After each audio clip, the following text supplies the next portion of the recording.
I'm here with the great Federico to talk about Frozen Crown's latest record, War Hearts, out October 18th on Napalm Records. Welcome. Nice to see you. Nice to see you again. Yeah. Yeah, always nice to see you. Before we talk about the album, let's talk a little bit about ProgPower. How was it for you guys? How was the experience? Well, it was I mean to say amazing would be to it was just incredible. And we were already uh we could already feel some there was a great expectation, there was a lot of people writing us, oh, we can wait to see you there, we can wait to see you there. But we couldn't imagine that because also being the opener of the day, yes, that was a sold out show anyway, but being the openers, we weren't imagining to have that much warmth and participation from people. It was absolutely amazing. It felt like playing, a headlining show actually. And that was very funny because our t-shirts were sold out just while we were still playing, and the meet and greet session lasted like 2 hours, if I'm not wrong. I mean, that was just yeah, It's a big lineup.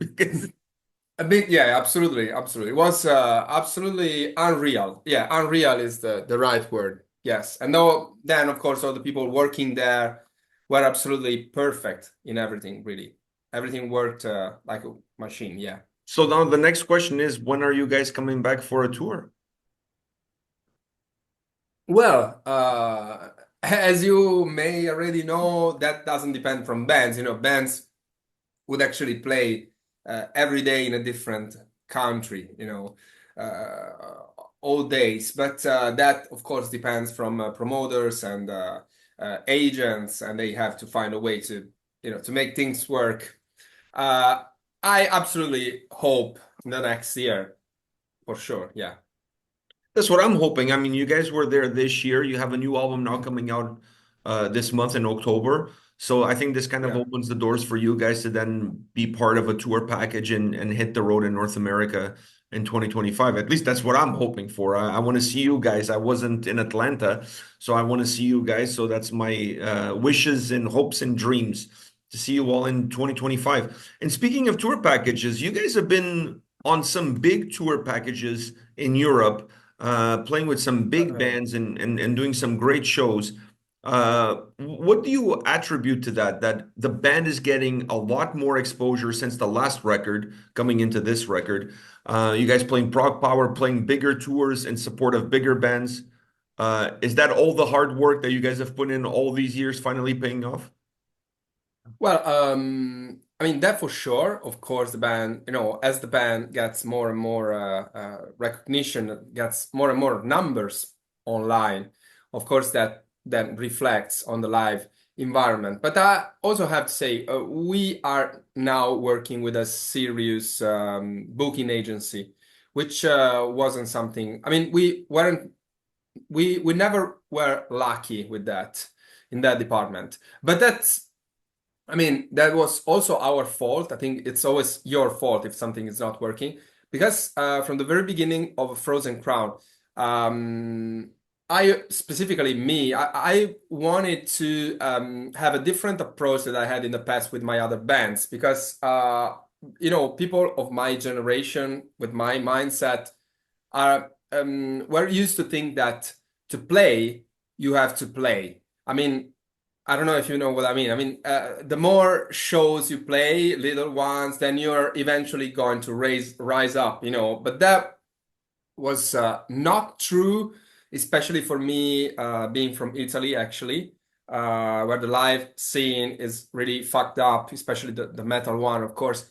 And so I focused a lot on trying to. I mean, when I founded Frozen Crown, my idea was let's do something big online so that we can have of course, I mean, we can draw people that would eventually buy tickets, so that makes us interesting for some booking agent as well. And it worked like that, actually, because we were on tour way before we could be even able to rehearse for our first songs, you know. And then Dragon Force called us, and we went on tour with them just with our second album. But then there was the COVID, and that somehow, you know, put everything, how can I say, you know, made everyone go crazy. The fact is, when COVID arrived, I was not worried at all because I mean, for the system we had developed, we actually sold even more copies than we did previously during COVID because we had structured the band to work very well online, you know. But that, of course, meant that we were being, you know, weaker on the live approach. And when everybody got again to play live, we didn't have any show booked, as I said, also because we didn't have a really serious booking agency yet. And that's the story. Yeah, sorry, I went very long in this No, but it's a great recap. explanation on how you end up where you are now. I hope you have another great explanation for why you guys decided to add a third guitarist. Absolutely. I have got a great explanation for that. You know, well, first of all, in the studio, I've always loved to play with a lot of guitar layers, you know, a lot of guitar layers. I used to harmonize every single guitar phrase, you know, so every single part you had got like, at least 16 guitars going, you know, left, right, middle, you know, leads, solos. And then in 2023, we were on our European tour with Nano World Steel, and we started playing the songs for our latest album, Call of the North, and we realized all the parts were leads harmonized, but we didn't have any, you know, beef, any heavy guitar, heavy rhythm guitars going. So all the songs were sounding pretty thin, if you know what I I mean, know you I know. know exactly what you're saying. Yeah, and the fact is, all the sound guys or friends or you know agents, stuff like that, everybody was saying, "Yeah, guys, it's normal. You should just add backing tracks. Just go adding backing tracks because nowadays, you know, everybody is using additional layers for vocals, for guitars. I mean, bands with one guitar manage to sound like they have a 10. huge wall of sound, you Yeah. know." And you have got a lot of tricks, you know, you have got the guitar going stereo, I know, and of course having got a lot of backing tracks. But to us, I don't know, adding backing tracks for vocals and guitar always sounded really odd, you know. It's like, I mean, you shouldn't. I mean, we are maybe more used to add that small layer or keyboards than because you know I play them in the studio, but it happens sometimes we didn't even have them live for some technical problem. We just screw that and we were playing the same, you know, no problem. But guitars is a totally different thing. You know, I think it's really ridiculous. You know, maybe it's just me. Maybe No, I'm just old. it's not just you. I agree. I agree. Oh, okay, okay. And also vocals. I mean, that's so weird. I mean, we are two people singing. We're just singing there, and that's it. And so, for that same reason, I was like, how could we do this? And I was like, okay, just let's add a third guitar. That's it. And that was also pretty simple and natural because our current guitar player, Alessia, we saw her grew up because literally because she lives like 5 minutes from here. She has been here like 1 minute ago because we were packing stuff and shipping stuff, you know, the new merch stuff. And she has always been a fan of Frozen Crown, so she was sending us videos of herself playing our covers and stuff like that. She was very good. So we've always been in touch. She came to see us live shows. We met her family and so on. And then when we were about to add a third guitar player, we didn't do auditions or anything. Just went with her. She was already part of the family, you know. Yeah, and then of course, you know, I know that because everybody is telling us, you know, but being six people, you're going to spend more money because, of course, six people means one more person traveling and stuff. But you know, the thing we talked about with our Napalm Records, I mean people, Napalm Records with the Records guys, and with our booking agent was, okay, guys, you have to make a step forward now. So either you spend money on costumes and scenery for a live show, or maybe adding another person. If you think about it, it's the cheapest. It's the cheapest thing anyway, you know. So I mean, we had to invest in the band and make a step forward anyway. So to me, it's always better to invest on people because people is most important resource you have, of course. Mhm. You know. I agree with you 100%, and I'm glad you didn't decided to go with backing tracks for the live shows. I think it kind of cheapens the experience quite a bit, in my Mhm. opinion, at least. For the orchestrational stuff and for the keyboards, that's a different story. I can live with that. But for the guitars and the vocals, I'm with you. I'm with you on this one. Now, this album, in my humble opinion, has more of an epic sound. It sounds it doesn't it still sounds like a power metal album, but it has more of an epic experience. The songs sound bigger. Is that because of the composition of the songs, the approach that you guys took, or having three guitarists by default will make the songs feel a little bit bigger? Yeah. Well, absolutely. In the past, I used to put as many guitars I could, but just when the parts were requiring it, so to speak. So there were still parts that were very, let down. They were having less guitars somehow. This time, of course, the album was arranged with three guitars in mind and with the idea of playing all the songs live with three guitars. So, of course, naturally, it had to be richer because, yes, it has got a lot more stuff. And also the orchestrations. I mean, well, let's say that's maybe because I probably sucked at that back in the past. Maybe I tried to, I just did that for the first time when I made the first Frozen Crown album. So of course, as time passed, I became more, maybe acquainted with sounds and how to arrange parts and probably I never took orchestrations seriously in the past because I was really focused on guitars. If you think about it, we have songs where literally keyboards are non-existent. I usually only added them when they were needed and maybe just because they had to be there, so to speak. This time, the orchestra is an additional instrument, Mhm. of course. And oh, well, I'm not telling this here like this is something, but of course, my dream would be to also add a keyboard player, of course. But Wow, the label is yeah, going to love you. yeah. You go from adding another guitarist, now adding another keyboardist. Next thing you're going to say, what are you going to do? Add, I don't know, a violinist or a cello player or something like that. But I Oh, see what you're oh, saying. just a kid. Yeah. Especially if the avenue of the band is going to go towards this more epic sound, having a keyboard player live makes a lot more sense because now it's not just an add-on, now it's not just a layer, it's an integral part of the music.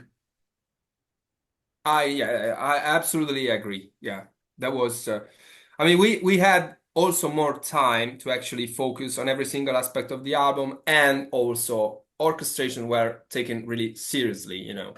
I can tell the same of our previous ones. Absolutely.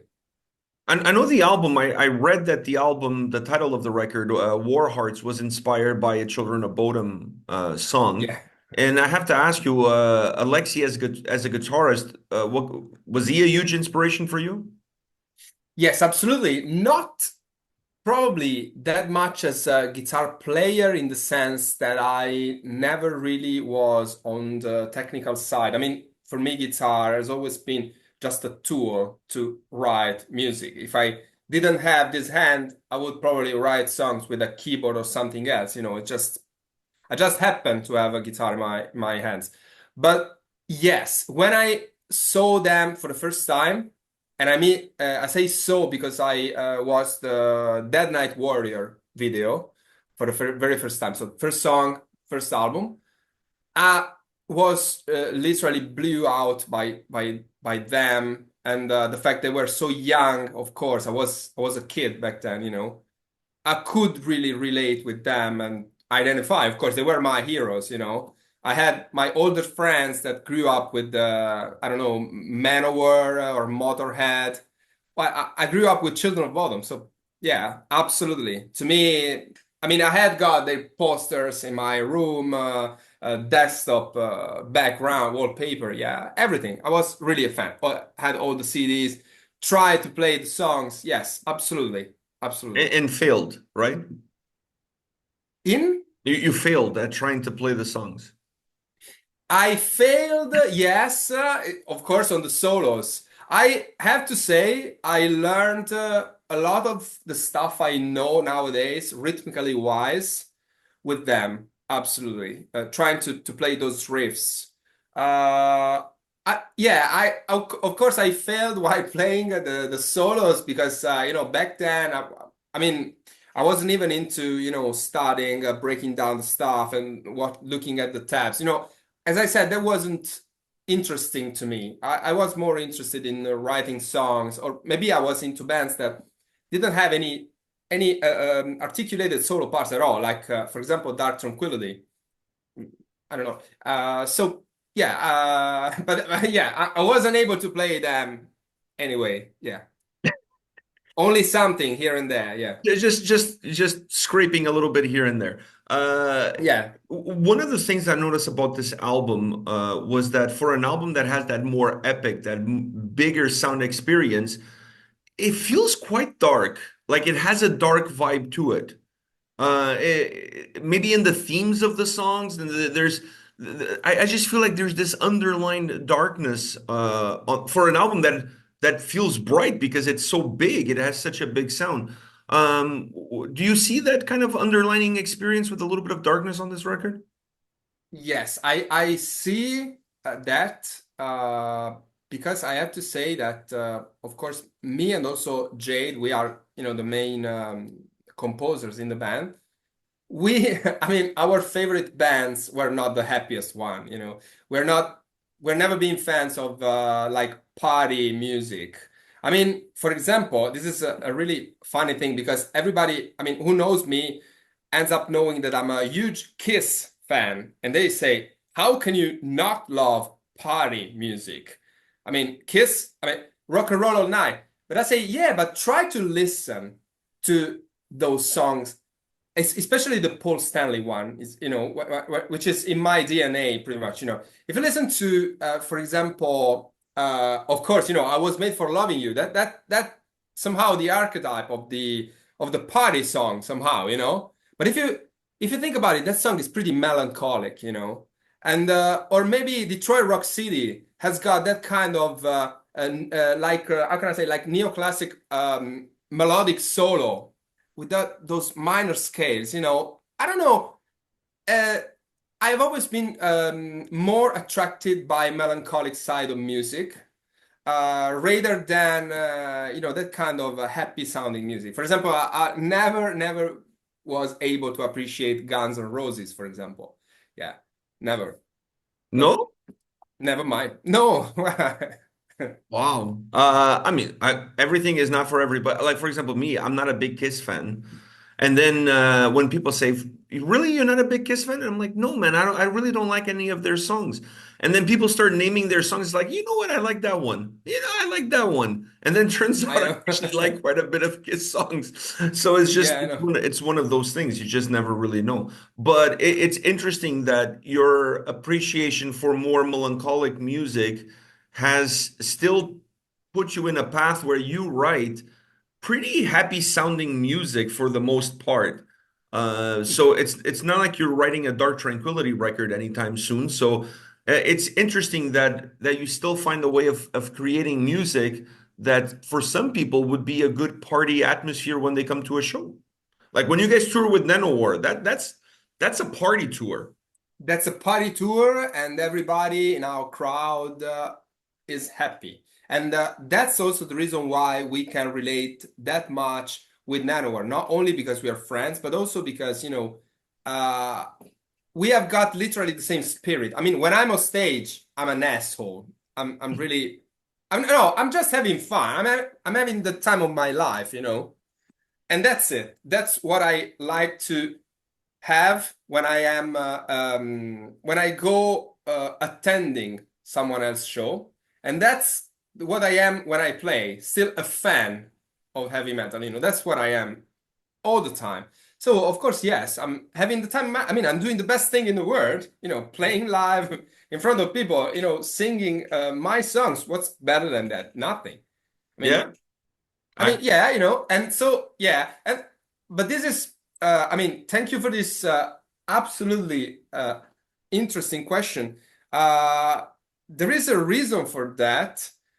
I mean, for that, how can I say, happy or maybe positive positive. Yeah, music. positive. I think it's a better word. Positive, yes, absolutely. That's also somehow expressed with lyrics, and that definitely comes from the current state of Frozen Crown lineup. Because, of course, we had been spending many years together, having fun together, not only when we play, but all the time together.